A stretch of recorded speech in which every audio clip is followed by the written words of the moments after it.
Welcome to the gameplay changes, potentially for Season 3. We'll find out how much stays in. We're here live with Scott Zir and Scott Gandy. So let's start exactly, because that's what you're waiting for, to find out what's going to be happening in Season 3. The first one to talk about is actives.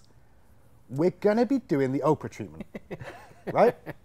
Everybody gets actives. You get an active, I get an active, and I don't have to pay for them. Yeah, you know, it was interesting when we talked about the systems that we'd want to kind of overhaul for Season 3. Active items was very much at the top of the list. I think our users kind of know that we've struggled a little bit, I think, balancing them through the course of this season. But one of the things maybe our users don't know is that they actually have a very poor buy-through rate among our casual population. I mean, a lot of people view it as vital to actually play the game, right. but then there's people that aren't buying them. That's right. Actually, the majority of our players don't pick them up. And we spent some time talking to those players about why that is. Some of the players feel like if they're already behind, spending money there gets them more behind. Or maybe they don't know how to use them more effectively.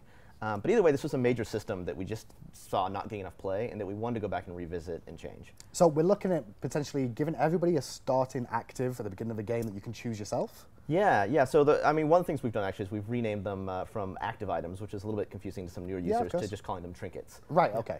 And basically, trinkets are now free. You get your first trinket at level 1. You just grab and pick the one you want. And then at level 12, you get to get a second trinket. Oh.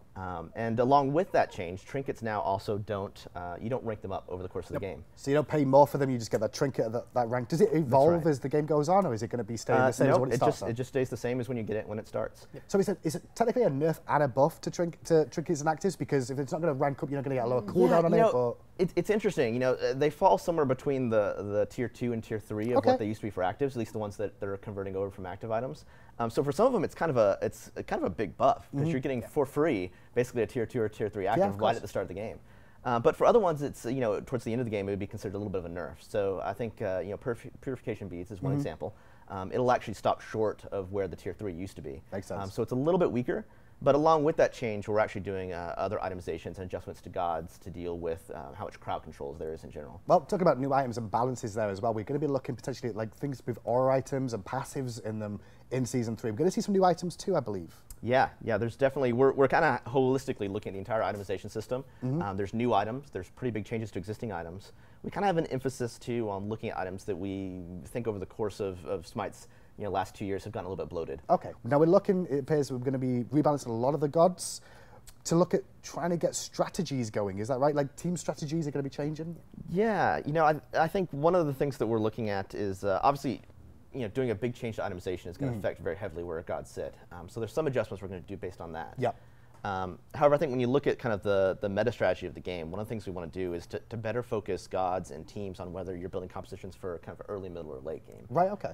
Which is something we have right now, but not to the degree we'd like to get to. And I guess that'll play into the new trinket system as well, with the trinkets being like early game focused, maybe like as the game goes on, beads aren't going to be as effective as they used to be on such a short cooldown, so a more middle, early game composition might work out well with them as well. So we're going to be looking at the gods in general and then looking for potential extra strategies, like maybe split push, maybe, looking for other things. Is that what we're trying to aim with this? Pretty much. It's really just making sure that gods fit a certain role, right? We want to have, let's take Neith, for example, right? If we decide that we think she's really early game focused, we want to make sure that she fits into an early game composition and that there is a point where she does fall off. Gotcha. And so there is a pros and cons every time you select a god. Makes perfect sense. So god general rebalance is going to be happening as well. We'll find out a little bit more about that later on. We've also got changing the way CC effects look. We're going to make sure that everybody knows exactly what you've been hit by and what's affecting you. Is that just basically going to be shown on your UI more than anything else? Yeah, there's two pieces here. One is that right now when you get hit by a debuff or a buff, there's basically it uses the icon from the ability of the god.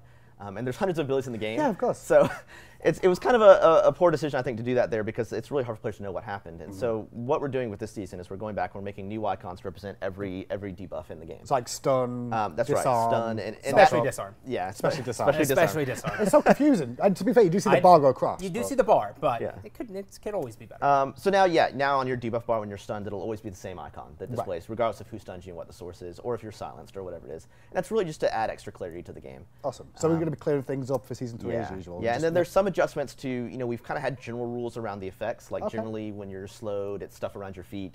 But we're going to be tightening that up and just doing some improvements to that as well. Fantastic. Next thing to talk about, daily quests. This is you, right? Yeah, it's me. Basically, the daily login reward bonus that's currently in the game, where you log in every single day and you collect your bounty, is going away. And the quest system is going to replace it tenfold. Now, how many quests you have will depend on your level. Okay. So a level 5 will only get 1 quest, whereas a level 15 will have 2. Okay. And it'll max out as 2 as well. So each quest will give you a favorite reward, and then you'll build up to actually getting gems. And the best part about it is that if you miss a day, you don't get penalized. Oh, so you don't reset back to 0 on favor. That's right. You just keep progressing, which is one of my favorite things, because it's really painful as a player when you got every single day except for the last day and you missed your reward. The worst is you log in for 5 days and you don't get it. You go out on Saturday. You go out on Saturday and you come back and you're like, oh well, back to the drawing board again, over again. So we're going to see different types of. What kind of quests are they going to be though? So is it going to be like this was actually one of the more complicated parts of actually building the quest system, was trying to figure out how to not impact gameplay with negative behavior or to de-incentivize playing with friends, right?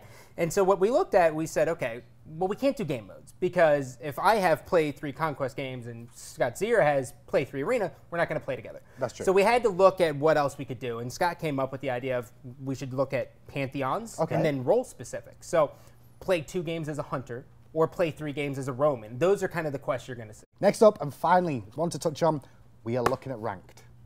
Like we say every year. Yes. Ranked, we're looking at changes to league system. You can't go too much in depth now, I understand completely, but we're looking to try and change the way matchmaking is going to work and how you get seeded and what division you start in. Yeah, I think there's a couple of big announcements we can't talk about now. Okay. I think as we've said before when we talked about Joust, we are actually doing a Joust League. That's 3v3 Joust. Hey. Yeah. Okay. So 3v3 Joust League, we're very excited about that. You will be able to actually take 2 friends in with you, so you can just play with friends on your side. Full 3 full 3 people. Team up. So we're pretty excited about that. Joust is a popular mode, and the new map's going to be fantastic. So it's gorgeous. But what we can't say we're doing is there is going to be a soft reset that happens going to League, and all players are going to requalify for the next season. Right. Okay. So you will see your position and placement be adjusted, and we'll have more details along with that and some of the adjustments that are going on a little bit later. It's all in the talk at the moment. That's the big reason here. Nothing's finalized just yet, so we can't say exactly how it's going to go down, but you are looking at it. That's right. Finally, again, after season 2. Finally. Thank you so much for joining me, Scott, and Weaker Scott. We will be back, obviously, with more future changes. Keep an eye out for the videos for that. This was the end of gameplay changes for season 3.